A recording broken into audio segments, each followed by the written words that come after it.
Ai chân triបងប្អូនអើយចាហ្នឹងមានមួយដើមនៅក្បែរផ្ទះអញ្ចឹងបងប្អូនមានខ្លះចេញក្តាប់ខ្លះចេញផ្លែចង់ទុំអញ្ចឹងទៅខ្លះទុំបងប្អូនហើយ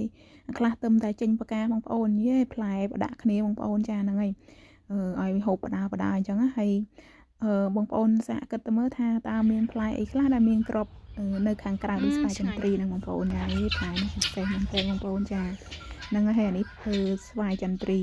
ពណ៌សបងប្អូនអានេះឆ្ងាញ់ណាបងប្អូនចាផ្លែពណ៌សគឺមានរសជាតិឈ្ងុយបងប្អូនហើយផ្អែមមែនតើចាសំបីតែស្រមោចហ្នឹងក៏មកចង់មករោមដែរហ្នឹងបងប្អូននេះធំក្លិនឈ្ងុយហើយក្អូបផ្អែមហ្មងបងប្អូនចាហើយចិត្តជាចំណិតចឹងបងប្អូនហូបជាមួយអំបិលចាបានអត់ឆ្លក់បងប្អូនហូបតិចបានអត់ឆ្លក់ក្អកអញ្ចឹងណា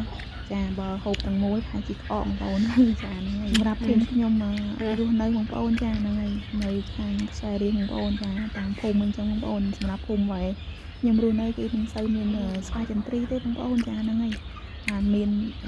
ចេះអីគឺឆ្ងាញ់បងប្អូនមិនដូចបងប្អូននៅតាមចកាអញ្ចឹងសបោហូបវាចា